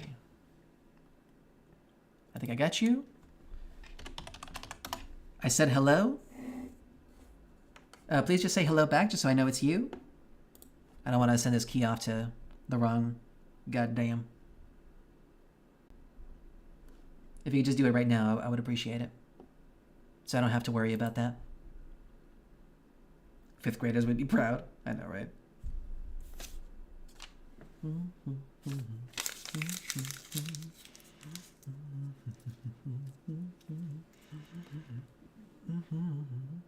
Steam? Yeah, it's a Steam game key, yeah. It's Steam-a-roni.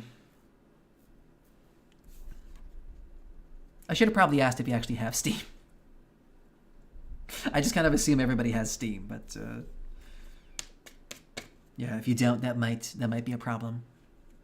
Activate it. All right, cool. Thank you very much, and yeah, enjoy your game. Thanks, man. You're welcome. Well earned. Well deserved. I only have 1 game key left for the moment, so if we run out of game keys, then I'll just do gift cards. I'm cool with that. I'll just like drop a 20 or something. 20 or 30 bucks gift card. That ought to do it. Yeah, I'll take math, 3rd grade. Yeah, I'm hoping that next time, well, I think it would make sense for the next episode to be like Christmas or at the very least holiday themed, so I will look into that. If I win, all I want is Valorant gift cards.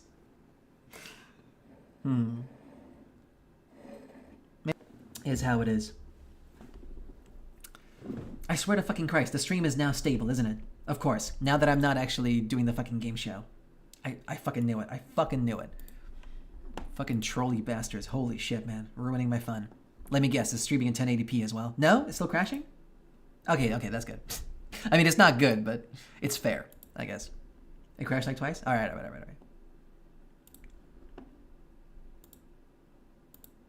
And it's still only maxing out at 720. That is such horse shit. That is such absolute fucking dog shit. Why is it only 720? I don't even mind the crashing. I look so fucking blurry here. What the fuck, man? I look so blurry. God damn, I'm so sorry, everybody. This is embarrassing. Ay. Upsetting. My disappointment is immeasurable and my day is ruined. Oh, I never showed you the website, did I? Shit. Well, doesn't matter anymore. It's alright. It's okay. Not a problem. Alright, well, that's it. That's all I got. Plus, it's just stuff that I like to talk about personally. I love to see sort of the weird connections between different mediums. Usually how like I come up with an entire section or like series of questions is I'll get like one idea in my head of like something that I want to talk about. In this case, it was Ace from One Piece getting donated. That's the meme right now. Right now it's just one of those eternal One Piece memes where Donut Ace is the thing. And then from there, I was thinking like, who else gets impaled in the chest? And turns out quite a few characters. But yeah, if you want to check it out, I got all of the ideas from tropes.tv, or tvtropes.org, my apologies. This is a really cool website. Basically, like, it's a repository of tropes in popular media. In here, we can just like take where's the random button? Random trope. Contagious powers. So like, it'll give you a full list of every single, medium in existence that had contagious powers. Tanaipa says, hello. Apologus sounds funny. I hope you have a good time. Thanks, Tanaipa. I'm having a good time, yeah, for sure. But yeah, this is a cool website. I really like it. It's got some fun factoids in here. Give you a random trope. Unprovoked perfect payback. closely related to and generally intended to follow the accidental pervert. The unprovoked pervert payback. Yeah, sorry, Tinapis. For some reason today, we're having connection issues with the stream. It sucks. It really sucks. So you're asking me, do I have a higher education and did I get it overseas? Yes and yes. I have a bachelor's degree in dance and choreography. Because that was my first career. I started dancing when I was 12, got really into it for a number of really dumb reasons. And yeah, after I graduated, that was my first like proper career for 6 years. I was a professional dancer. Yeah. But the thing is, I have also, before that, I went to a high school that ran on a thing called the International Baccalaureate Organization. The International Baccalaureate Program.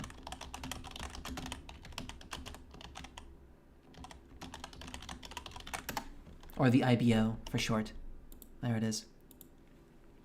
And the IB diploma program is considered to be like one of the top tier high school level educational courses. It's considered to be like on par with like a first year college level in terms of intensity and educational attainment. And it's also really cool in that it has kind of an interesting, very dynamic, elective-based educational system. That language. Individuals and societies is like history or economics or sociology. You get to choose in a larger school. Math is all the math stuff. So it could be like trigonometry. It could be statistics. It could be like specific types of math. Arts, obviously, like painting, theater, dance, music, etc., etc. Experimental science, that would be like biology, chemistry, physics. And then in the core is where the system actually shines the best, because you have CAS stands for Community Action Service, so community service. That was actually a requirement in my school as well. We had to do a certain number of hours of community service. Some sort of like either we do bake sales for charity, or we had to like paint churches, or like do some like community outreach type stuff. That was like necessary. It was also like stuff like just having hobbies outside of work also counted. It wasn't always like charity stuff, but it was kind of a heavy emphasis that we had to sort of contribute to our community in some way, which obviously everyone was really annoyed by at the time, but I treasure extremely because it really made me value the power of community outreach, you know? Yeah. I forgot what the extended essay was about, but TOK is also huge. TOK stands for Theory of Knowledge. This was basically a philosophy course with an emphasis on epistemology. Specifically, how do we know what we know? Of assumptions that you can't really take for granted in an objective sense. And it's great because it really it taught me the critical thinking skills that I desperately needed to get out of being an incel, to stop being such a fucking loner, to kind of accept myself and the world around me, and to, I think, learn a lot about the world. Because the thing that this school system taught me the most was that education never really stops unless you want it to. Like, a lot of people think of education as the thing that you do when you're young and then you stop doing it when you're old. No. Ideally, you never stop learning. That's like the best way to be. Always like growing, always, changing your worldview. Because change is a natural part of life, and we're always, getting a more accurate picture of reality, hopefully. So it's good to be able to keep up with that. Do you have some people who are techno guys? Overseas is the best technical education. So really hard stuff. Well, I've never been much of a technology guy, to be honest with you. I've never really gelled with math and science or computer stuff. It's never really worked for me. So, I mean, I have friends who are into that kind of stuff, but I wouldn't say that was an influence in any way. In fact, somewhere, especially if you work for a multinational company, for for a big corporation, and if you are in charge of the code base for a very specific product, then you pretty much have job security, because as I understand it, coding is a very specific thing. It's a very personalized thing, which means if you're the sole creator of the code base for a specific product, copying your code or like modifying your code is difficult to do for somebody else unless you train them specifically, which means the company relies on you to be the person to be there, which means you have strong negotiating power. If you want a raise, it's either like pay you a little bit more or pay an entire new person like pretty much like twice your salary to like, for you to train them, and replacing you is much more expensive for them than just like giving you the raise often enough. So yeah, learn to code. I never could because I'm too stupid for that, but yeah, it's a good position for sure. I heard that some institutions don't really bother students with homework, and they just kind of like give coursework and just like go over those things. Yeah, I mean that's usually, yeah, higher education is kind of like that, because the presumption by that point is that if you decide to go to a university to study something, you want to be there and you want to learn that thing.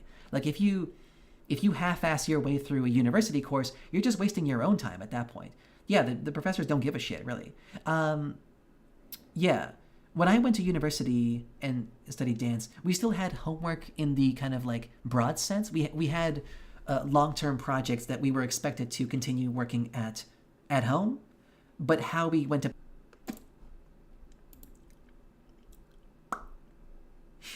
Are we back? We're back, okay. Yeah, so university people usually don't care. They'll just tell you like, you know, by this date, you got to have an essay. By this date, you have to have a dissertation. And like how you get there is up to you entirely. In fact, that's kind of how I did. I had to submit a dissertation at the end of my university course. And I swear to you, I turned it in, I think like 15 minutes before the deadline. It was on the fucking wire. I was like, because the thing is like, okay, so in my situation, was a big procrastinator growing, like during school in general. Up to you? What? Up to you? What?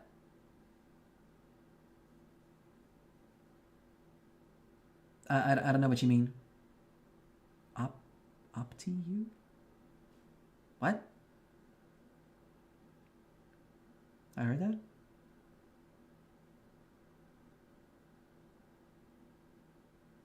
I'll slow down. I'm talking very quickly.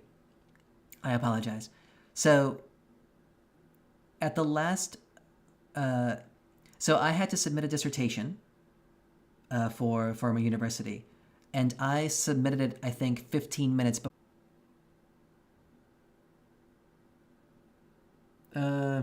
Sorry, I don't remember what I said. It doesn't matter. It doesn't matter. But yeah, the point is that whereas I did read some stuff like in the months leading up to the deadline, I only started writing the dissertation, I think, like 3 days beforehand. Like 3 days before the deadline is when I started writing the shit, which is kind of insane. It was like, I'm pretty sure I wrote like 15,000 words, maybe 20,000, which is fucking nuts though. Then there were some quotes, obviously, but most of it was my own stuff. And the thing is, I think it was like the day before the deadline was due, my computer crashed and I forgot to save. So about like the last third of my essay was just gone. I was just about to hit save and then the computer crashed and I lost like the last third of my essay. So I had to rewrite that as well. And that was fucking insane.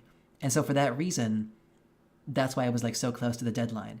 Because also the thing is that we had to get it printed in a very specific way. It had to be laminated and like printed on a very specific paper, and it had to be like folded in like the right sort of packaging and whatever. And there was only one place in town that could print it that way.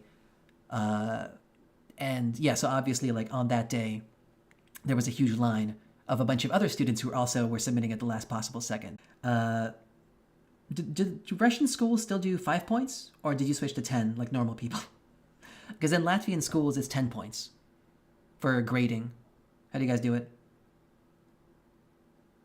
Is it still 5 points?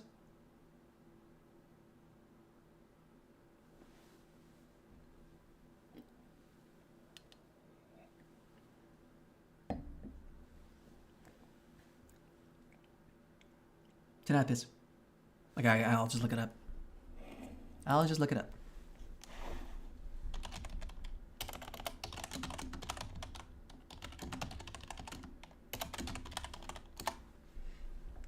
No, in schools it's still 5 points. Yeah. In some universities, it's like a percentage. Ah. Okay, makes sense. Academic grading in Russia. Yeah, it's a 5. I love the grading system where like 1 is not even possible. Like being a 2. I mean that makes sense because it's not even a passing grade. But I love that it's not even considered as a thing. It's like, yeah, to get a 1, you might as well fucking kill yourself. Yeah. Yeah. So for my dissertation, I got like the equivalent of a 4 basically, which is I think like for a 3-day effort, pretty good. I was very impressed with myself. It was, yeah, and it was a decent. God damn it, man! These fucking disconnects. All right, I'm gonna speak quickly. My dissertation was on men in dance. Specifically, like the question that I initially posed was why were there so few dancing men? Like why was like the idea of like men getting into dance such a sort of unusual thing? And it's kind of a fascinating thing. I kind of went through the history of dance as an institution in the modern era, and specifically like men's roles in dance. And the basic conclusion that I came to today is that there's actually quite a lot of dancing men. It's just that cishet men tend to pick styles of dance that can assert their masculinity. So breakdancing, popping, capoeira, anything that's like loosely martial arts related, basically like anything that can be sort of misconstrued as something like fighting or something like macho, that's what they're there for. Anything that can be like combative as well. And also like there's a huge contingent of men who get into types of dancing that allow them to be in close contact with women. So like ballroom dancing, salsa, bachata, that kind of stuff, for obvious reasons, right? But yeah, for anything else that falls outside of that, like ballet, contemporary, that kind of stuff, because of gender norms, there's a lot of men who probably would like to dance, but just choose not to because of the stigma. They feel like,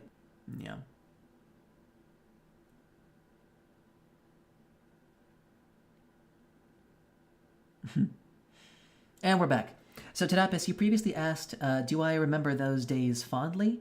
Sometimes I do, yeah. My time in Bedford at university was incredibly formative. It was the very first time that I ever like lived on my own, in a place that like I was not close to my parents. I was not close to anything that was familiar to me. It was also the very first time that I encountered poverty, like proper poverty. Like because living in Latvia, I went to a really fancy private school where most of my classmates were also like either rich or well off. And poverty was just something I didn't even know what it was. But in Bedford, I was friends with like proper poor people. I was friends with people who were like barely surviving off of unemployment benefits. There was one dude that I was friends with who like his breakfast, lunch, and dinner was just like 2 pieces of bread with a little bit of butter lightly kind of toasted on either side. That was it. Like that was all he could afford, was like a couple of slices of bread per day and some butter. That's it. Maybe some sugar if he could, treat himself. It was nuts. It was crazy. So that was kind of fun. And also like just, went into street culture and that kind of stuff. And it was a lot of first times for me, a lot of first experiences for me, which I treasure greatly. But at the same time though, I look back on that time and I really am disappointed in how much time I wasted. I really got into weed when I was back. There we go. Kind of fun. What was I saying? I forgot what I was saying. Poverty. Yeah, I smoked a hell of a lot of weed, and it's not just the fact like the money that I wasted on the weed. It was also how much time I wasted just sitting at home playing video games when I could have, networked. I could have interacted with people. I could have practiced. That's when I was getting into breakdance. But I wasn't working out and I wasn't stretching and I wasn't like practicing the craft the way that I could have. I was very like non-committal to it was really not good. Undisciplined is the word. And so it was much later that I realized how much discipline I really needed to get good at anything. And it's still a problem today, to be honest with you. QQQ Clan just followed. I think we got another account mate over here. Welcome back. QQQ Clan. QQQ. That's a Eastern European laser. Smoked weed? Yeah. Yeah, I think you tried... Rasku... What the hell is this word? Raskumaricia? Raskumaricia? I don't know what that word means.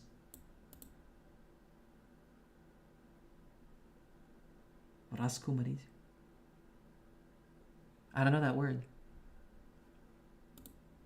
Are you saying you like dabbled in weed as well? Weed, it's interesting because it's not a very versatile drug, but it seems to hit everybody kind of differently. There are some people I know who get very giggly. So the thing, like, I'm not a biologist, so take what I say with a grain of salt. But from what I understand from my research, the main thing that weed does is it kills the signals you get from your amygdala. The amygdala is a small little cortex in like the center of your brain, which is it is basically an impulse inhibitor. So if you have like a strong feeling of some kind, the amygdala is that piece of your brain that can suppress any strong feelings to make sure that you're still functional. So if you're scared, the amygdala is what allows you to stop being scared long enough to like get a grasp on reality. Or if you're really angry, it like holds you down. Or if you're really happy, it also like tempers you so you don't, go nuts. And for a lot of cases, Mazuchuk? Maybe. I'm not sure what it's called in Russian. But it's the impulse inhibitor, basically. And the chemical effects of THC-based weeds, I think, yeah, so like most kinds of marijuanas, basically what they do is they cut off that signal, or they heavily suppress it, which means that if you have some sort of a strong feeling, you just can't help but feel it. You can't not feel it, basically. So if you're happy, you're going to stay happy and you can't stop being happy. If you're paranoid, so if you've got any kind of like concerns or fears about anything, you will just start obsessing over those fears and not being able to stop. And that's what happens in my case. I have a lot of anxiety and fear in my heart, which when I'm sober, I'm able to, but also if I'm in social circles, I get really scared. And yeah, it's not good. So, for everyone, it's different. Venetian billionaire is here. What do you think about tentacle fetish? I think it's weird. Not my thing. I mean, fetish is fetish. Like, it's whatever. People can have all sorts of stuff. As long as they're not hurting people, I guess it's okay. But yeah, the tentacle one is... I mean, I kind of get it because they kind of look like dicks, but it never appealed to me personally. I always thought it was weird. I don't know. For me, I've always, like... I could never... Like, when I watch porn, it has to be a human penis going into something. Because that's the only way I can imagine myself being the guy doing the thing. Which I can't do if it's a tentacle, because I don't have tentacles on me. I don't know if you know this, but I'm actually 100% human. I'm not part octopus. I know. I wish. That's such a shame. What about you, Venetian billionaire? What do you think about tentacle fetish? Share your thoughts for once. Damn.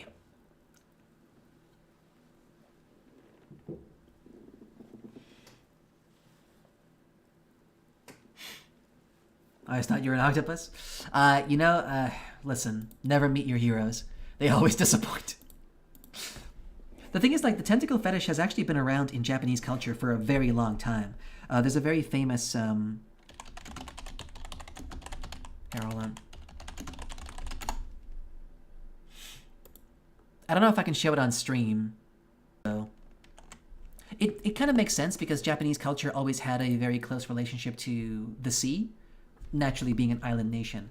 So it makes sense that they would have, like, they would think about doing weird sex stuff with fish more so than any other culture, but What do you think about NATO? NATO's all right. NATO's cool. Yeah. I think NATO, yeah, it's a good idea. Just more. I mean, yeah, obviously the actual the countries that made up NATO have done bad stuff, particularly in Libya and Iraq, I think, as well. They kind of meddled there as well, if I'm not mistaken. There was a few that were really bad. But like as great political streamer Vosh puts it, the countries that make up NATO could have done all that stuff anyway. NATO is not an organization. It's just a agreement between countries to cooperate. Especially the United States. The United States doesn't need any of the other countries in NATO to do anything. If they wanted to fuck with Libya, they would have just done that on their own. So the only thing that NATO does is it kind of creates this like League of Nations style mutual destruction kind of pact where any one of those countries can't be fucked with because the other ones come to their rescue, which is great because it's a good defensive pact. At the very least it halts aggression from more aggressive countries. All right, there we go. Bye, Chinatpis. Thanks for staying. Thanks for sticking around. Thanks for enduring the horrible connection issues, and hopefully see you tomorrow. We'll see. What do you think about Oda Nobunaga? I actually don't know a lot about Oda Nobunaga. I know that he's like some sort of very prolific Japanese general, but I don't know what he did though. I have no idea. I should probably learn that, but like most historical figures from anywhere before the Enlightenment, I'm guessing the majority of the things we know about him are huge exaggerations and maybe even downright lies, but what do I know? Yeah. As one of my favorite characters, Malcolm Reynolds from Firefly once said, anyone who's had a statue been made of them was some kind of bastard or another. It's true. It's very rare that you get a statue made of you without being a bastard of some kind.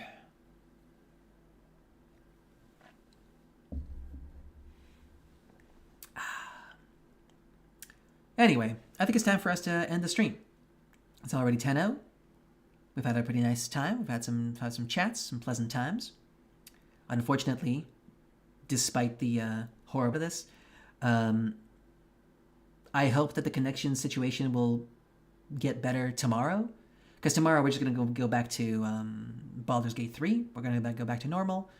And then, I don't know, well, probably this Friday stream we'll do something basic. It's going to be, I'll be working afternoons, which means we're going to be like late night, doing something weird late night. I don't know. We'll figure it out. Something basic. Because I put a lot of effort into this Name That List. I want to relax a bit. We'll see how it goes. It's going to be Chillerino. Maybe a karaoke stream. Who knows? We'll see. Until then, I wish you a lovely... Oh, it's the weekend that's over. I wish that your week starts out great. I have 2 free days right now, so I'm going to... Tomorrow also midnight? No, tomorrow I have a free day, so we're going to be streaming at the normal evening time. Yeah. Yeah, from now on, it looks like it's going to be 2 weeks... Like, basically, the way it works at work is that, like, I do 2 weeks morning shifts and then 2 weeks afternoon shifts. So, like, every 2 weeks, I either stream in the middle of the night or at the normal evening time. Or maybe, like, a bit earlier, actually. So I give myself, yeah. That's the idea. Which I know is super annoying, but that's my job. I am looking for other jobs right now. I have sent some searches out on LinkedIn. I've sent some job applications, so with any luck, hopefully, I'll be able to get out of this shithole of a situation. But I guess we'll see. So, that's the situation. All right. My dear friends, once again, I hope you have a lovely... Quick one. I'll finish it quickly. I hope you have a great start of the week, and I hope you have a great December. The Christmas and holiday season is coming up, so get your shopping in. Do it early. You'll thank yourself later if you want to. See you around. Bye-bye.